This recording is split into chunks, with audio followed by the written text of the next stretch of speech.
Bismillahirrahmanirrahim. Assalamualaikum warahmatullahi wabarakatuh. Innal hamdalillah nahmaduhu wa nasta'inuhu wa nastaghfiruh wa na'udzu billahi min shururi anfusina wa min sayyiati a'malina may yahdihillahu fala mudhillalah wa may yudlil fala hadiyalah. Asyhadu an la ilaha illallah wahdahu la syarikalah wa asyhadu anna Muhammadan abduhu wa rasuluh. Allahumma salli wa sallim wa barik ala nabiyyina Muhammadin wa ala alihi wa ashabihi wa man tabi'ahum bi ihsanin ila yaumiddin. Ya ayyuhalladzina amanu taqullaha haqqa tuqatih wa la tamutunna illa wa antum muslimun. Jemaah kaum muslimin, kaum muslimat yang dirahmati Allah Subhanahu wa taala. Alhamdulillah, puji syukur bagi Allah Subhanahu wa taala atas nikmat Islam, nikmat iman terutama, dan juga nikmat bulan Ramadan yang barokah ini pada kita semua. Kiranya masih ada kesempatan untuk lebih meningkatkan ibadah di bulan Ramadan, terutama di 10 akhir. Semoga kita termasuk yang diberi taufik untuk lebih memaksimalkan lagi. Kalaupun bukan dari segi kuantitas karena kesibukan misalnya, maka semoga dari sisi kualitas, dari kekhusyuan, dari kesungguhan hati, dari istighfarnya, ya, merasa kekurangan di dalam melaksanakan memaksimalkan Ramadan ini, ya. Sehingga dengan begitu semoga Allah Subhanahu wa taala memberikan karunia dan rahmatnya, ya, dilipatkan pahala amal kebaikan kita. Salawat dan salam kepada Nabi sallallahu alaihi wasallam yang telah memberikan petunjuk berupa petunjuk irsyad. Allah mengatakan, wa innaka latahdi ila siratim mustaqim, dan sungguhnya engkau wahai Nabi sungguh memberi petunjuk kepada jalan yang lurus. Insyaallah pada kesempatan kali ini kita akan membahas tentang zakat fitri dan juga tentang sholat hari raya, insyaallah ta'ala. Jemaah yang dirahmati Allah Subhanahu wa ta'ala, sebuah hadis yang diriwayatkan oleh Abu Dawud dan Ibnu Majah, dianggap sahih oleh Al-Hakim rahimahumullah, dari Ibnu Abbas radhiyallahu anhuma. Beliau berkata, yakni Ibnu Abbas, farada Rasulullah sallallahu alaihi wasallam zakatal fitri tuhratun lis-shaim minal lagwi warrafasi wa tu'matun lil masakin. Faman addaha qabla sholati fahiya zakatun maqbulatun wa man addaha ba'da sholati fahiya shadaqatun minas shadaqat. Yang maknanya kurang lebih, Rasulullah Shallallahu Alaihi Wasallam telah mewajibkan zakat fitri yang berfungsi sebagai pembersih untuk orang yang berpuasa dari hal-hal yang sia-sia dan jorok, dan juga untuk memberikan makan kepada orang-orang miskin.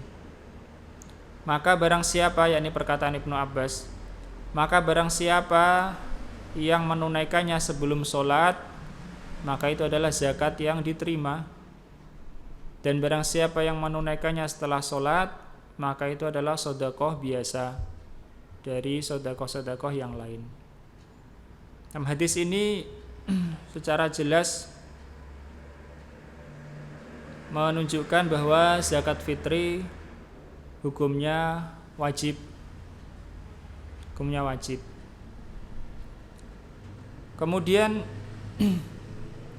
perkataan Ibnu Abbas radhiyallahu anhuma, tuhratun lis-shaim, sebagai pembersih bagi orang yang berpuasa, maka ini sebagai hikmah dari hikmah-hikmah zakat fitri, tapi bukan sebagai pembatasan.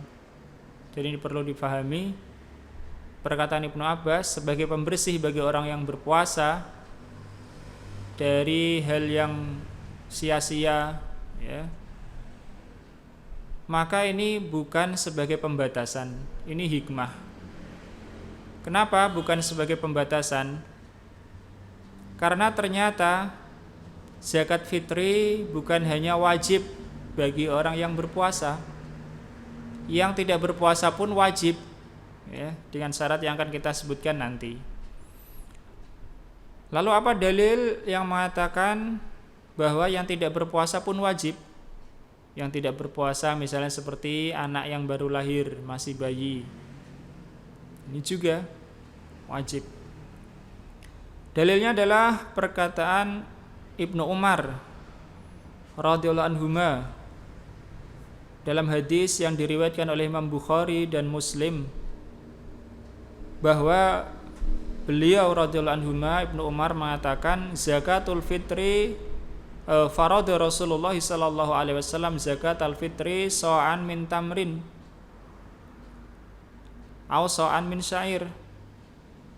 Rasulullah sallallahu alaihi wasallam mewajibkan zakat fitri sebanyak 1 sok dari kurma, atau 1 sok kurma, maksudnya kurma kering, atau 1 sok dari syair, yakni gandum.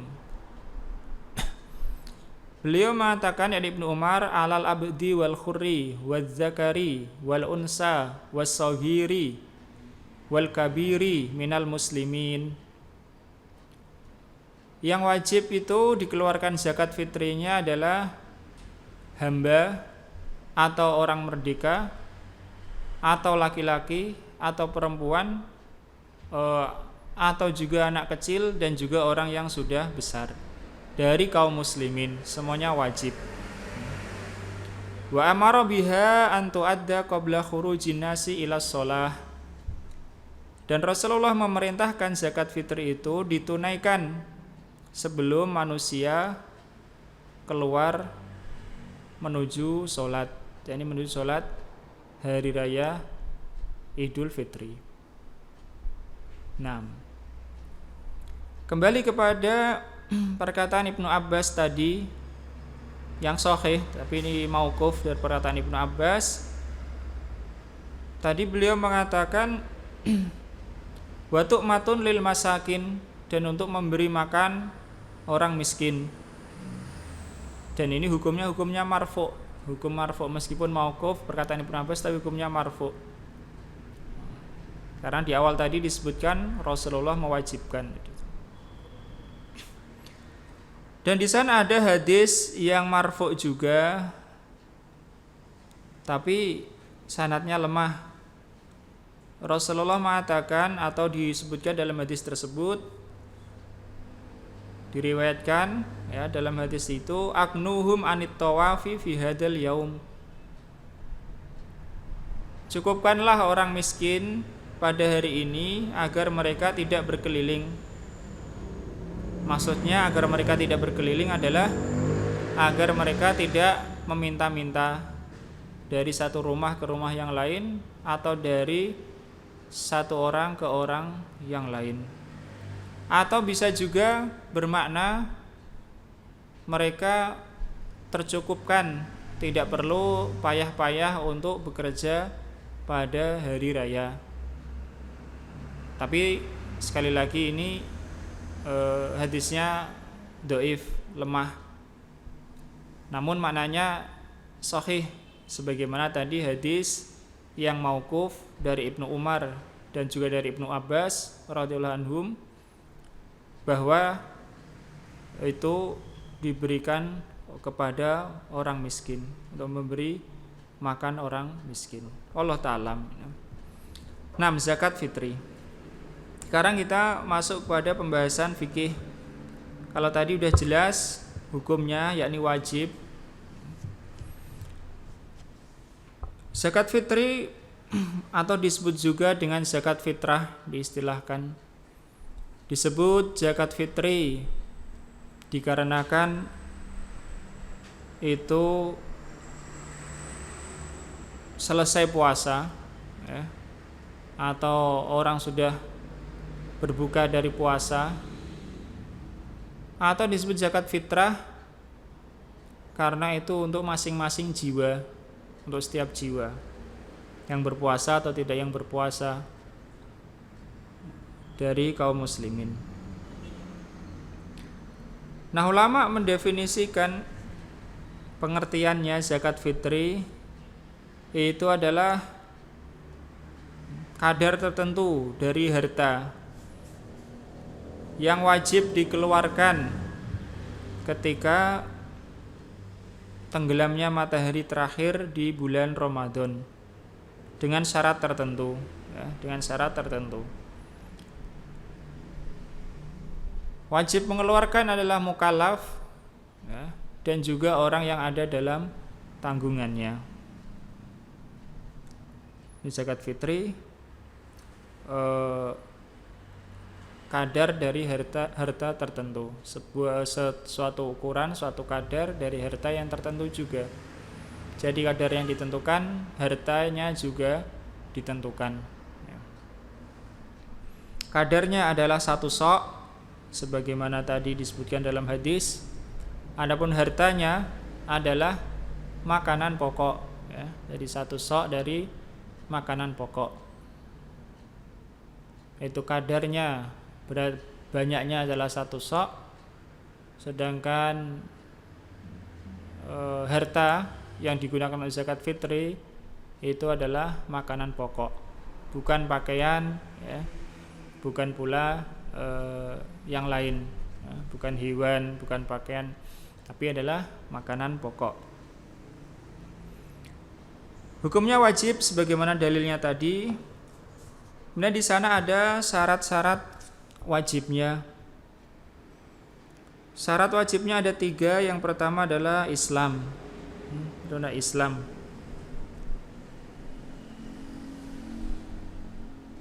Sebagaimana hadis Ibnu Umar tadi. Adapun orang kafir ya, maka dia tidak wajib zakat fitri. Kalau orang kafir dia masuk Islam sebelum maghrib, maka dia wajib zakat fitri juga ya, karena sebelum maghrib berarti dia sudah menjadi muslim. Adapun bagi orang yang murtad, orang Islam murtad, maka dia wajib zakat fitri. Nanti kalau dia kembali kepada Islam, dia wajib mengganti zakat fitri yang ditinggalkan ketika murtadnya tersebut. Itu syarat pertama, yaitu Islam. Syarat yang kedua adalah tenggelamnya matahari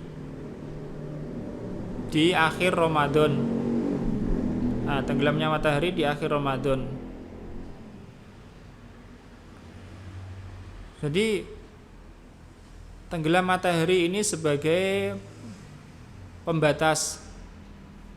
Kalau orang itu ada hidup, maksudnya ya, hidup Islam sebelum matahari tenggelam, kemudian dia masih hidup sampai matahari tenggelam, berarti dia wajib zakat fitri. Misalnya anak lahir sesaat sebelum matahari tenggelam, maka wajib zakat fitri. Orang kafir masuk Islam sesaat sebelum matahari tenggelam di akhir Ramadan, wajib zakat fitri.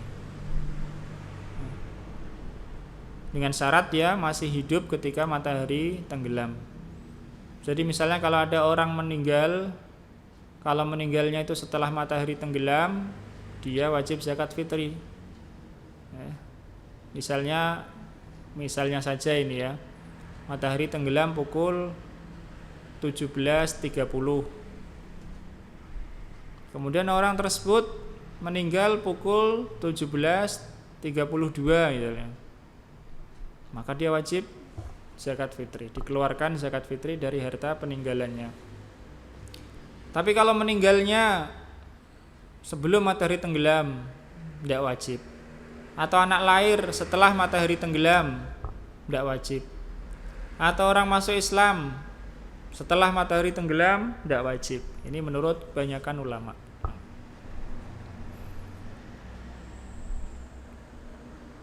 Kemudian syarat yang ketiga adalah orang tersebut memiliki kelebihan dari makanan pokoknya dan makanan pokok orang yang ditanggungnya pada hari raya dan malamnya. Jadi dimaksud malam hari raya itu adalah malam sebelum hari raya. Biasa di dalam syariat itu malam itu diikutkan dengan hari setelahnya. Sebagaimana firman Allah, "Ukhilla lakum lailatas siyami arrafasu ila nisaikum." Dihalalkan bagi kalian pada malam puasa berkumpul dengan istri-istri kalian. Maksudnya malam puasa di sini adalah malam yang besoknya mau puasa. Malam hari raya juga itu, malam yang besoknya itu hari raya. Jadi kalau orang punya kelebihan dari makanan pokoknya di malam hari raya dan di hari raya, ya, untuk semalam sama sehari sudah cukup, dia dan keluarganya punya kelebihan, maka wajib zakat fitri. Karena itu syarat zakat fitri. Sehingga kaum muslimin yang dirahmati Allah Subhanahu wa taala, barangkali di antara kita ada yang hidup di sebuah atau setengah masyarakat yang memang secara fenomena mereka begitu perhatian sekali terhadap masalah hari raya. Yang saya maksud adalah masalah hidangan hari raya, masalah baju di hari raya, ya. Maka janganlah sampai hal tersebut itu menjadikan dia itu berlebihan. Dalam artian berlebihan yang sebenarnya enggak mampu dipaksakan. Sehingga nanti akhirnya apa? Akhirnya untuk zakat fitri terlewat. Atau dia rela berhutang. Jangan. Tapi hendaknya kaum muslimin belajarlah hidup dengan jujur. Artinya sesuai dengan kemampuan, sesuai dengan kenyataan, ya. Termasuk ini juga menjadi penutup bagi keburukan. Mungkin di antara faktor terbesar orang terjerumus ke dalam riba misalnya, ya karena dia tidak mau hidup apa adanya, ingin hidup yang lebih. Maka hal-hal semacam itu hendaklah dinomor sekiankan, ya. Kaum muslimin lebih baik menjaga amanah, menjaga kebaikan diri, ridho dengan ketentuan Allah Subhanahu wa taala. Tidak harus mengikuti arus orang yang belum tentu juga bermanfaat. Nah, kemudian orang-orang yang wajib ditanggung itu siapa? Jadi orang yang sudah memenuhi kewajiban tadi zakat fitri, maka dia juga harus menanggung zakat fitrinya keluarga yang ditanggungnya. Siapa mereka? Yang pertama istri. Suami menanggung zakat fitri istrinya. Kemudian juga anaknya yang masih kecil. Kemudian juga ayahnya kalau ayahnya miskin. Kemudian ibunya kalau ibunya miskin. Dan juga anaknya yang sudah besar kalau tidak mampu bekerja. Urutannya seperti itu. Dirinya sendiri, kemudian istrinya, kemudian anaknya yang masih kecil, kemudian ayahnya yang miskin, kemudian ibunya yang miskin juga, kemudian anaknya yang besar yang belum mampu kerja, ya, belum mampu kerja.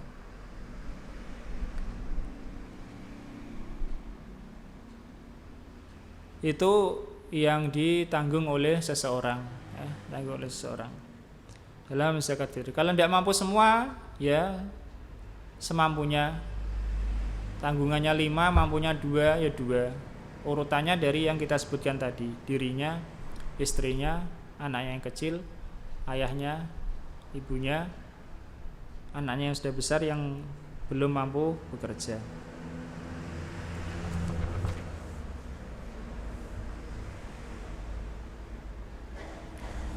Nah, adapun zakat fitri adalah satu sok sebagaimana tadi kita sampaikan, ya.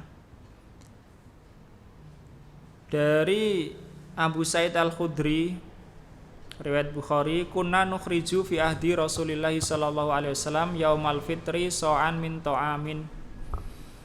Kami dulu biasa mengeluarkan zakat fitri pada zaman Nabi sallallahu alaihi wasallam satu sok dari makanan. Nah, kalau ini lebih jelas disebutkan makanan, ya. Wa kana ta'amana asy-syairu waz-zabibu wal aqitu wat tamru.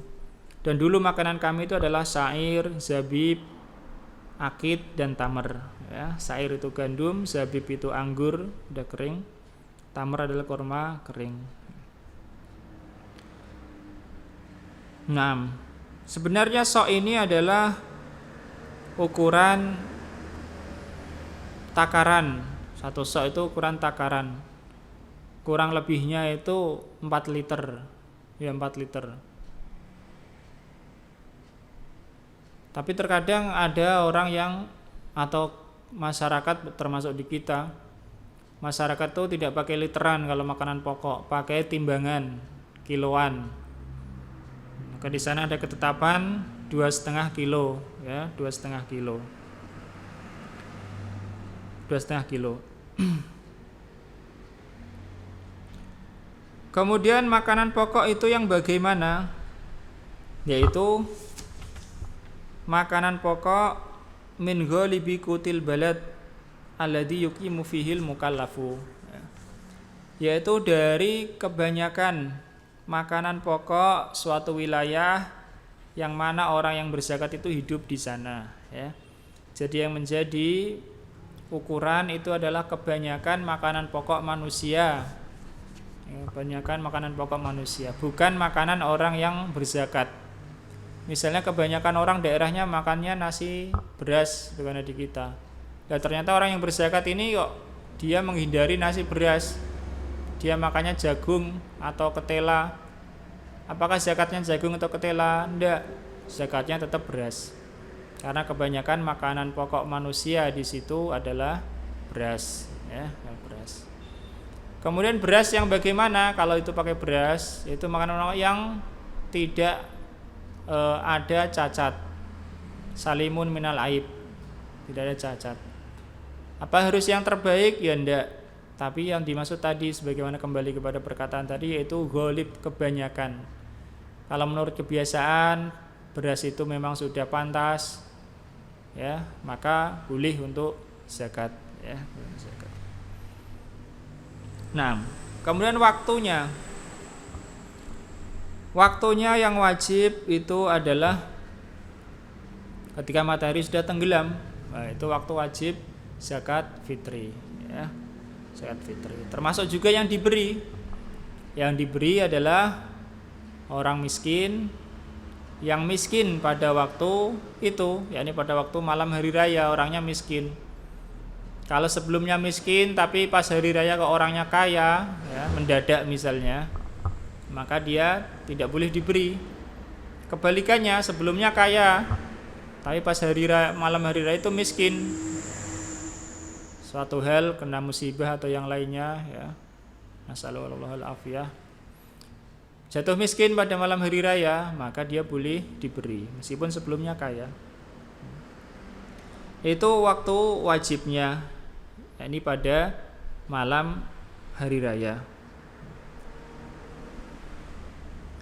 Adapun waktu dibolehkannya mengeluarkan zakat fitri itu adalah sepanjang Ramadan.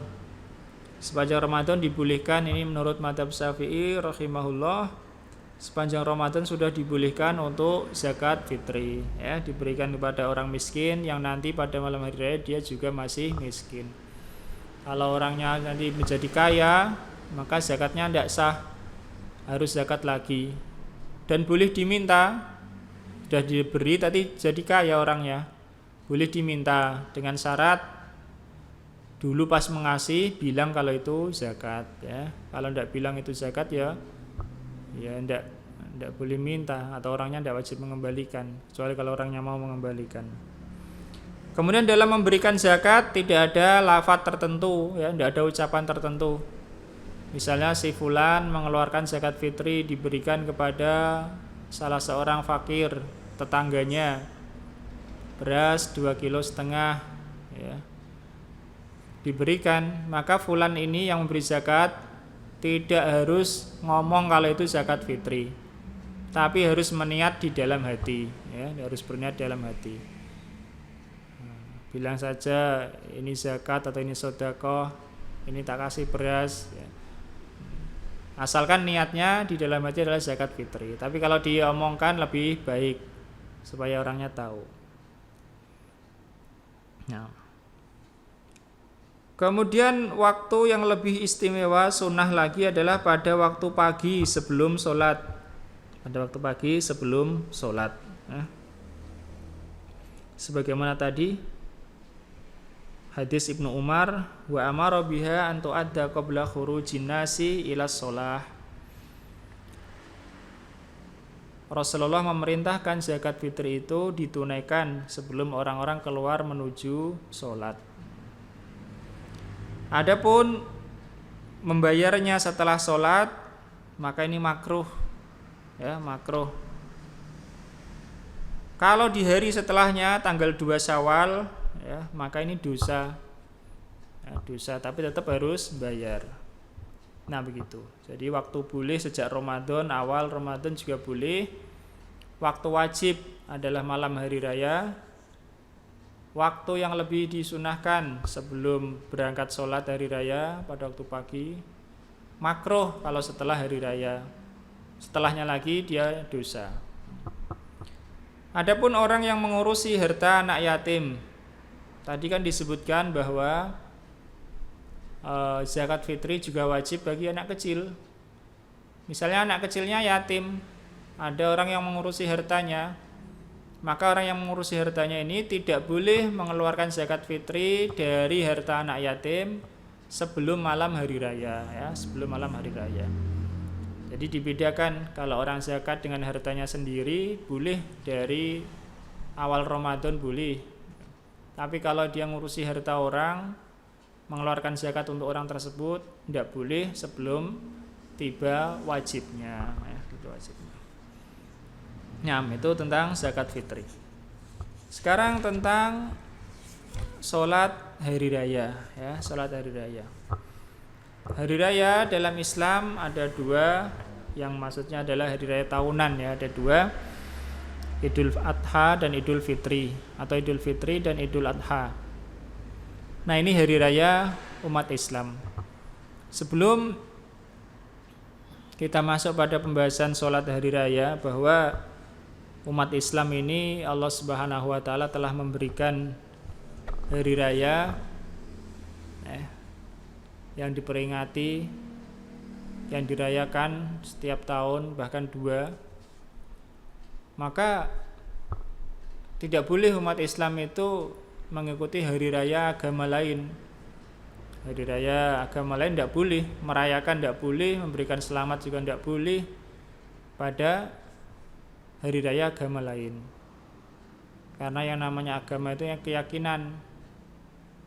Dan kita yakin ya, hanya Islam yang diterima Allah. Inna dina indallahil Islam. Sesungguhnya agama di sisi Allah itu Islam. Dari Allah itu agama ya Islam, yang diterima Allah ya Islam. Selain Islam itu adalah penyimpangan. Maka bagaimana mungkin orang mengucapkan selamat kepada penyimpangan? Sama saja selamat kepada tertimpa musibah yang berat, bahkan lebih berat. Tidak bisa seperti itu. Nah, itu hari raya antara Islam dan agama lain. Kemudian hari raya orang Islam itu bukanlah hanya bersenang-senang saja ya. Hari raya orang Islam itu ibadah, berbagi, berdoa ya, itu hari raya orang Islam. Sebelumnya ya ibadah ya, setelahnya ya ibadah. Kalau Idul Fitri sebelumnya ibadah malah panjang selama sebulan. Selama sebulan beribadah pada bulan Ramadan. Kemudian setelah itu takbir. Walitukmilul iddata walitukabbirullaha. Kamu menyempurnakan hitungannya dan kamu mengagungkan Allah, bertakbir. Lalu zakat fitri tadi kita sebutkan. Lalu sholat hari raya, berkumpul ya, disyariatkan, disunahkan berkumpul sholat hari raya. Jadi ada ibadah kepada Allah, berbagi kepada sesama. Idul Adha juga begitu. Sebelum Idul Adha apa? Kalau yang berangkat haji ya, mereka sudah wukuf di Arafah, sudah melaksanakan sebagian manasik haji. Kalau yang tidak haji, ya dia sunnah puasa Arafah ya, hukumnya sunnah puasa Arafah. Kemudian setelah sholat apa? Menyembelih hewan korban Idul Adha ya. Jadi begitu hari raya umat Islam, bukan hanya bersenang-senang saja, apalagi berbuat maksiat. Maka ini bertolak belakang dengan hari raya Islam itu sendiri ya. Jadi mengisi hari raya bagi kaum muslimin hendaknya dengan hal-hal yang positif ya. Memang diberi kelonggaran lebih, artinya bisa bolehlah makan lebih pada hari raya ya, bersenang-senang yang mubah lebih pada hari raya, tapi jangan sampai perbuatan maksiat. Karena hari raya umat Islam itu disertai dengan ibadah ya, disertai dengan berbagi, maka bukan dengan maksiat. 6. Sholatul Idaini, sholat dua hari raya ya, Idul Fitri dan Idul Adha. Disebut Id artinya berulang, Id karena berulang setiap tahun, atau juga berulang kegembiraannya, dan juga banyaknya pemberian Allah kepada para hamba. Kapan mulai ada hari raya itu? Mulai hari raya umat Islam adanya itu adalah sejak Nabi hijrah ke Madinah. Sejak Nabi hijrah ke Madinah. Karena di Mekah ya tidak ada hari raya. Bahkan puasa Ramadan juga belum diwajibkan di Mekah. Sama seperti puasa Ramadan, hari raya mulai itu pada tahun kedua Hijriah. Pada tahun kedua Hijriah ya, mulai hari raya. Tahun kedua Hijriah mulai ada hari raya. Adapun hari raya yang lebih dahulu adalah Idul Fitri ya, Idul Fitri. Setelah itu Idul Adha. Idul Adha.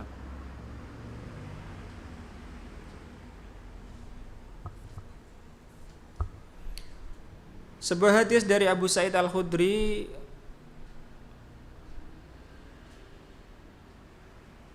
bahwa Rasulullah sallallahu alaihi wasallam yakhruju yaumal fitri wal adha ilal musalla.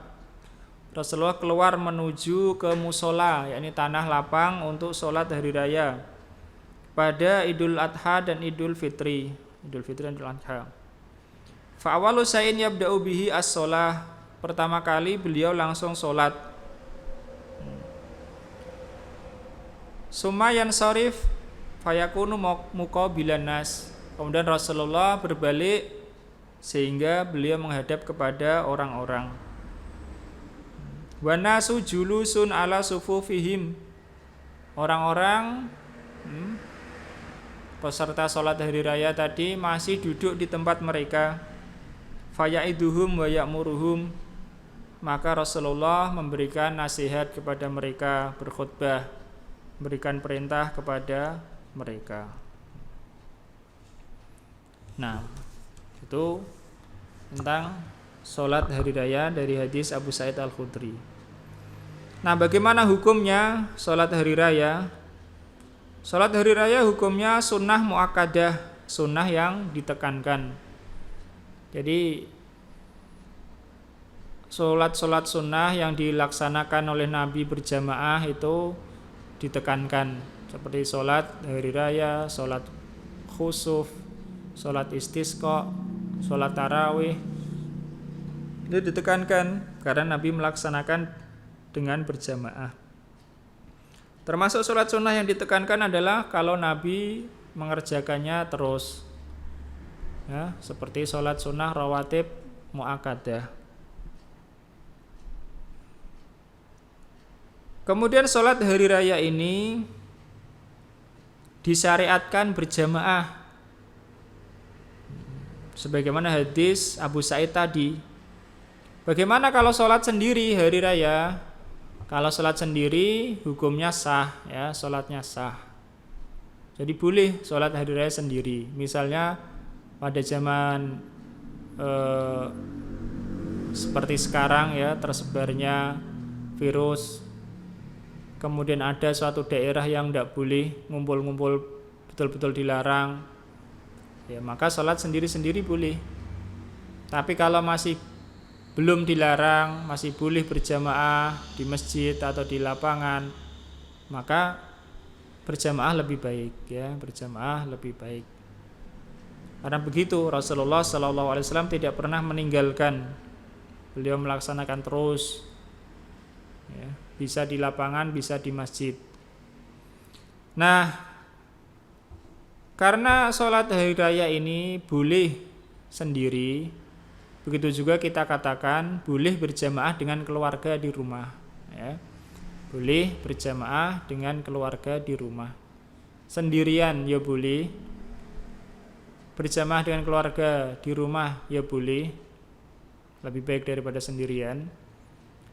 Kemudian berjamaah banyak, satu kampung, lebih baik lagi, ya, kalau tidak ada halangan, ya, tidak ada halangan. Nah, bahkan pada zaman Nabi Shallallahu Alaihi Wasallam,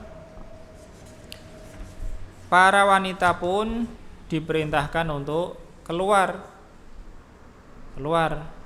yakni diperintahkan untuk ikut sholat hari raya. Bagi yang sedang tidak berhalangan, yang sedang haid kan nggak boleh sholat, tetap diperintahkan untuk keluar, yaitu untuk menyaksikan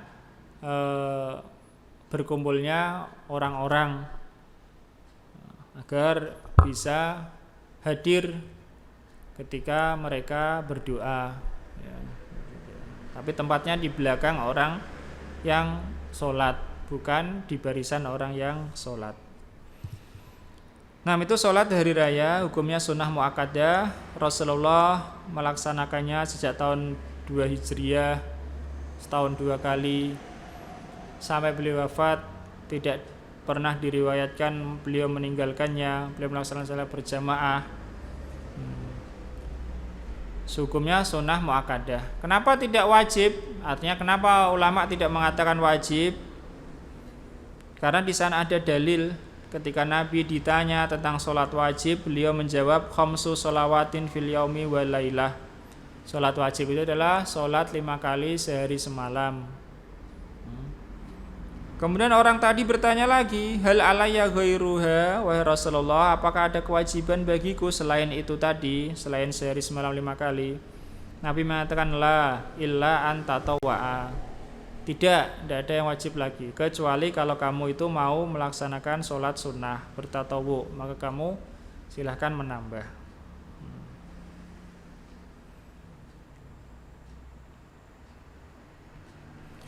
Dalil lainnya lagi ya.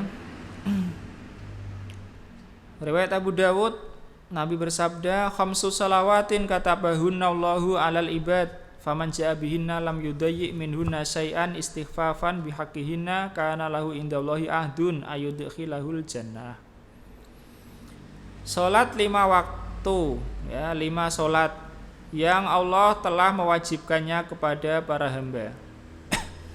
Barang siapa yang dia itu melaksanakannya, tidak menyia-nyiakan darinya sedikit pun ya, tidak pula menganggap remeh ya haknya, maka Allah Subhanahu wa taala telah menetapkan akan memasukkan orang tersebut ke dalam surga. Jadi sholat 5 waktu. Sehingga selain 5 waktu itu tidak wajib ya, tidak wajib.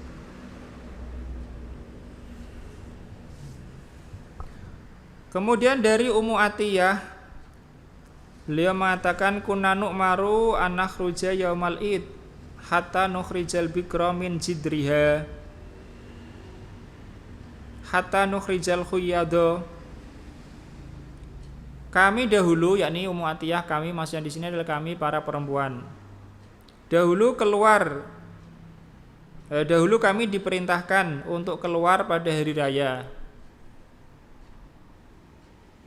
Sampai kami pun mengajak keluar anak gadis. Mengajak keluar anak gadis dari kamarnya. Dari kamarnya. Jadi pada zaman dahulu dan zaman sekarang masih ada ya, suatu rumah itu punya kebiasaan anak gadis itu punya kamar sendiri. Anak gadis punya kamar sendiri, baik itu besar atau kecil. Nah, ketika ada tamu yang datang, maka anak gadis ini masuk ke kamarnya, ya, masuk ke kamarnya untuk menjaga malunya, ya, supaya dia tetap dalam keadaan menjadi pemalu. Ya. Jadi sampai bahkan anak gadis, ya, itu diajak keluar. Ini menunjukkan betapa perintah itu untuk keluar pada hari raya sangat ditekankan. Bahkan Ummu Atiyah mengatakan hatta nukhrijal khuyadha, sampai kami mengajak keluar wanita-wanita yang haid.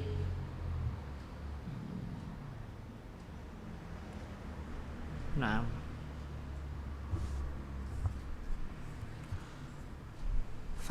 fayakunna khalfan nasi ya. Maka mereka wanita haid itu di belakang orang-orang yang sholat ya, di belakang orang-orang yang sholat. Nah, tetapi mereka ikut berdoa. Ketika berdoa mereka mengharapkan barokah pada hari tersebut. Nah, itu tentang hukum sholat hari raya. Kemudian sholat hari raya ini tidak disunahkan adzan dan tidak pula iqomah setelahnya. Jadi nggak ada adzan, nggak ada iqomah. Dari Ibnu Abbas dan Jabir, keduanya berkata, lam yakun yu'adzanu yaumal fitri wala yaumal adha. Tidak dikumandangkan adzan pada hari raya Idul Fitri dan tidak pula hari raya Idul Adha. Lalu waktunya kapan? Waktu sholat hari raya. Waktu sholat hari raya. Di dalam mazhab Syafi'i bahwa waktu sholat hari raya itu sejak matahari terbit. Sejak matahari terbit itu sudah boleh sholat hari raya. Tapi yang paling utama itu adalah ketika waktu duha, yakni matahari naik dari terbitnya, naik kira-kira 20 menit. Ya, dari terbitnya naik kira-kira 20 menit itu waktunya yang utama. Sampai nanti waktu duhur. Sampai waktu duhur boleh. Artinya sebelum duhur maksudnya ya, sebelum duhur. Jadi dari matahari terbit sampai matahari tepat di atas itu waktu sholat hari raya. Yang paling utama adalah waktu awal duha, yaitu dari terbit ditunggu sekitar 20 menit. Dalilnya dibolehkan sejak terbit matahari adalah sabda Nabi, inna awwala ma nabda'u min yaumina hadza an nusalliya. Sesungguhnya awal mula yang kami lakukan pada hari kita ini adalah salat, adalah salat. Nah, bagaimana tata cara salat hari raya? Salat hari raya adalah salat 2 rakaat. Dimulai dengan takbiratul ihram sebagaimana salat biasa. Kemudian membaca doa iftitah. Setelah baca doa iftitah bertakbir 7 kali. Masing-masing dengan mengangkat tangan ya, setinggi pundak. Takbir seperti takbiratul ihram.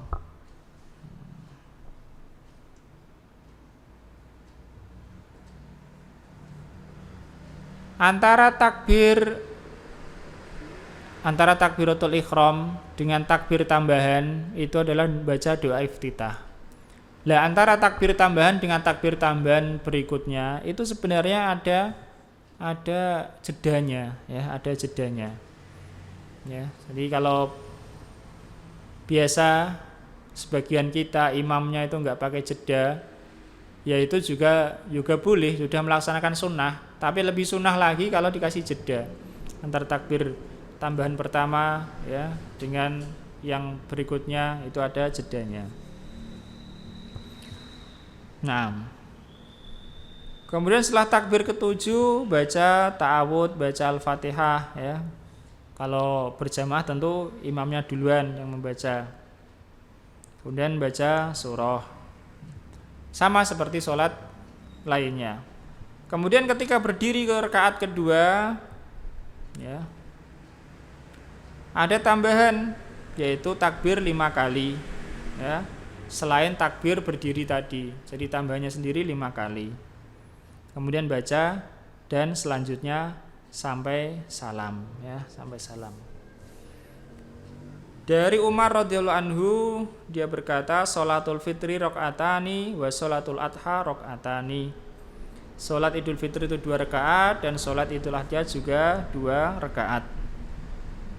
Kemudian dari Amr bin Auf al-Muzani radhiyallahu anhu bahwa Nabi sallallahu alaihi wasallam kabbara fil idaini fil ula sab'an qabla al-qiraah wa fil akhirah khamsan qabla al-qiraah. Rasulullah itu bertakbir di salat hari raya itu di rakaat pertama 7 kali sebelum membaca dan di rakaat kedua 5 kali sebelum membaca ya, membaca. Kemudian yang berikutnya adalah khutbah hari raya ya, khutbah hari raya. Jadi khutbah hari raya ini hukumnya sunnah. Hukumnya sunnah 2 kali, yaitu sunnah. Pertama khutbah hari raya itu hukumnya sunnah. Kemudian sunnah pula 2 kali. Jadi kalau orang khutbahnya sekali ya sudah melaksanakan sunnah. Kalau dia berkhutbah 2 kali berarti melaksanakan sunnah lagi juga ya, sunnah. Nah, khutbah hari raya ini ada perbedaan dengan khutbah Jumat. Di antaranya khutbah hari raya setelah sholat, kalau khutbah Jumat sebelum sholat. Perbedaannya lagi juga khutbah hari raya ini tidak seperti khutbah Jumat yang khotibnya itu harus bersih dari hadas, suci dari hadas ya. Tapi khutbah hari raya boleh. Khotibnya misalnya habis sholat hari raya dia berhadas kecil, lalu buang angin misalnya, lalu dia berkhutbah tanpa wudu boleh Tapi kalau sholat Jumat tidak boleh, khotibnya harus bersih dari hadas, ya, hadas besar maupun hadas kecil. Tapi sama-sama harus laki-laki, ya, sama-sama harus laki-laki. Jadi yang tadi kita katakan, kalau orang sholat sendiri, orang sholat hari raya sendiri, bagaimana khutbahnya? Ya nggak ada khutbah. Buat apa dia khutbah? Dia sendirian, ya, sendirian. Tapi kalau sholatnya bersama keluarga di rumah, 2 orang saja misalnya, maka dia ada sunnah untuk khutbah, ya, sunnah untuk khutbah. Yang laki-laki tentunya, yang laki-laki berkhutbah, ya. Sunnah itu sunnah. Kalau sholat di rumah sama keluarga, maka yang ada laki-laki yang berkhutbah. Bagaimana yang khutbahnya itu belum balik anak kecil? Jawabannya boleh, ya, boleh kalau sudah tamyiz, ya, tamyiz. Boleh kalau sudah tamyiz bisa khutbah, mungkin 10 tahun, ya, belum balik. Mungkin 12 tahun belum balik. Kalau dia bisa boleh khutbah, ya, boleh. Nah, itu diantara ketentuan khutbah hari raya 2 kali, ya.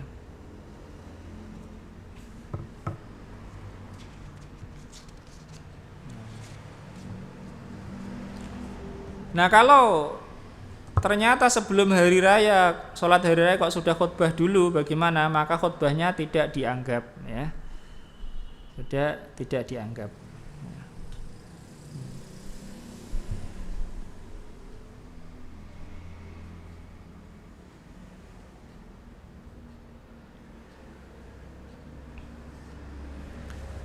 Nah, itu tentang khutbah hari raya. Kemudian tentang waktu tempat sekarang. Gimana tempat sholat hari raya? Sholat hari raya itu bisa dilaksanakan di masjid, bisa juga di tanah lapang.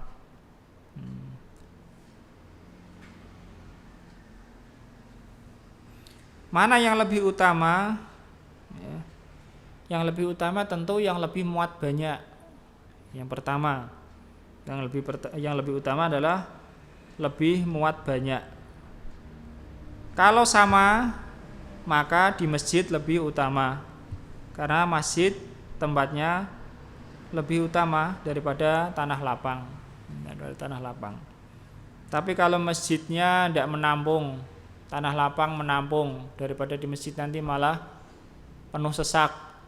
Di lapangan saja lebih longgar, maka lebih utama di lapangan.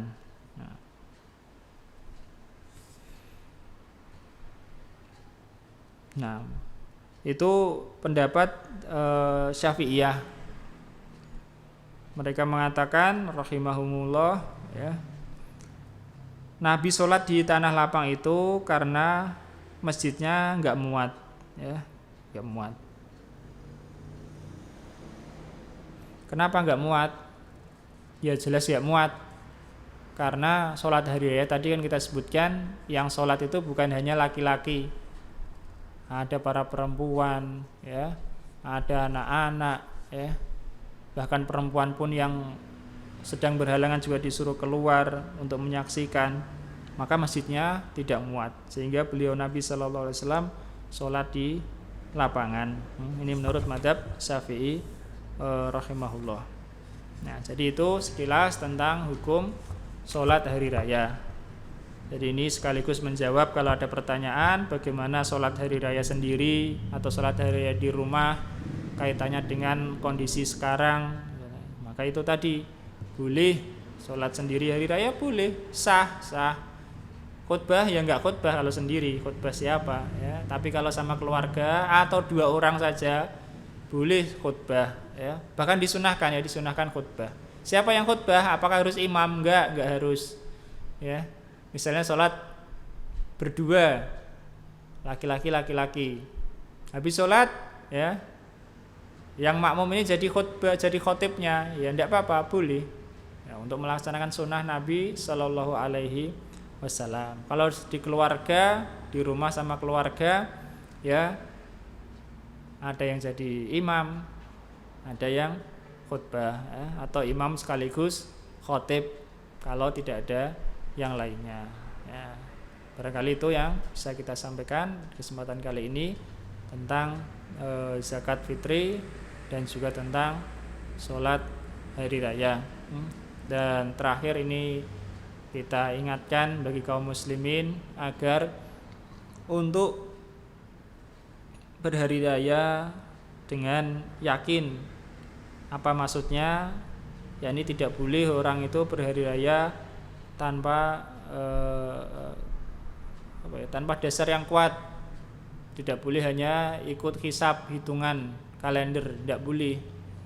Harus dengan melihat bulan atau ketetapan pemerintah yang mana itu disyariatkan, dan alhamdulillah pemerintah kita melaksanakan dengan penglihatan 2 orang kalau masuk bulan Syawal. Beda kalau masuk Ramadan 1 orang cukup, tapi untuk masuk bulan Syawal atau keluar dari bulan Ramadan harus 2 orang ya. Tidak sah kalau pakai hisab, perhitungan.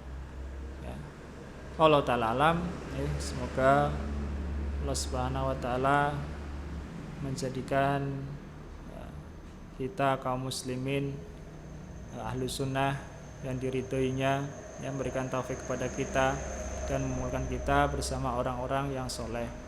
Sallallahu ala nabiyina Muhammadin wa ala alihi wa ashabihi wa man tabi'ahum bi ihsan ila yaumil. Subhanakallahumma bihamdika asyhadu an la ilaha illa anta astaghfiruka wa atubu ilaik.